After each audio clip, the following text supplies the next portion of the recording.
So last week I went outside to do some painting and sketching and I had a fantastic day, but I wasn't really all that happy with the paintings that I did. And there is a separate video on that which I'll be linking at the end of this video. You can watch that 7 mistakes I made when painting outdoors. Now what I should have done is to really plan my paintings ahead with small sketches. And here is a method that I sometimes use before I do a bigger piece of painting, and I call that the 4 variations for obvious reasons. And what I'm doing is I'm trying to paint it in 4 very different ways. I'll talk through each of those to explain what my thinking is. And then the second part of the video is actually the paint throughs of each of those in high speed. Well, let's start with the first one. That's a fairly obvious one. That is just a value study.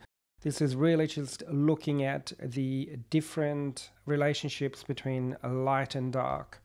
One of my favorite books is William B. Lawrence or Skip Lawrence's Painting Light and Shadow. And I really wanted to share with you is this page here. And what you can see here is one composition, one subject, but changing the relationships of light and dark. You know, light in the background, mainly dark in the foreground, and then a black sky with a black foreground and mid-value and light in the middle. And he goes through the different combinations of light and dark. That is a fantastic way of thinking about composition. It really helps you look at your subject in different ways. So when I look at my 4 little studies, you can see that I've got one with a black tree line in the back. Those ones here I've chosen for lighter trees in the background. And the same with the house. It's that interplay between, you know, light, mid-value, darks, and I've shuffled them around. So that is one of the objectives of doing 4 different variations, is to experiment with the relationships between light and dark and how you can compose that. For the second study, I decided to add a bit more color and sort of play with an atmosphere of a warm sunset approach, even though it was an overcast day and it was early morning, but really trying to push my thinking outside of what I'm seeing in front of me to interpreting it in a different way and have an opportunity to play with those light and dark relationships, introducing just a little bit of color here and there.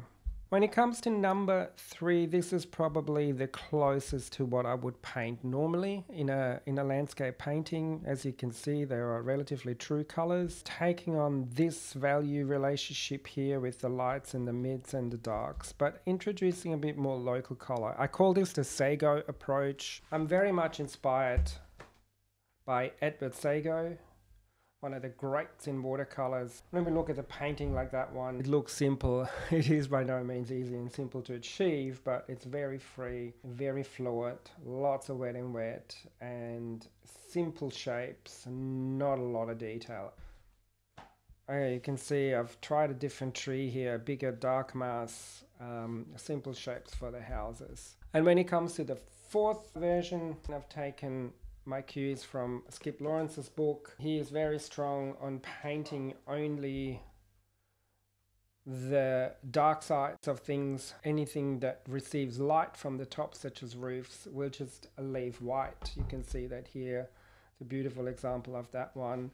So that's what I did here by this 4th study. I just painted all of this pretty much in one go, one layer, and then just added some trees in the backgrounds. I find this a really useful exercise if you're exploring a composition or not sure how to interpret or want to try different moods. They're small, they're achievable, they won't take all that long, maybe 10-15 minutes at the most. And then that is a good baseline to then move on to your final painting, which I haven't done. So let me know in the comments which of those 3 you prefer, and then I might have a crack at painting that as a bigger painting. And if you want to watch the rest of the video where I paint all 4 of those studies, then head over to my Patreon page. There is tons of other videos and tutorials on there as well. There's a 7-day free trial, so you can watch everything I've got on offer for free for a whole week. But if you like my content and you want to show me some support, I would obviously love to have you as a subscriber. But at the very least, hit that like button. Thanks very much.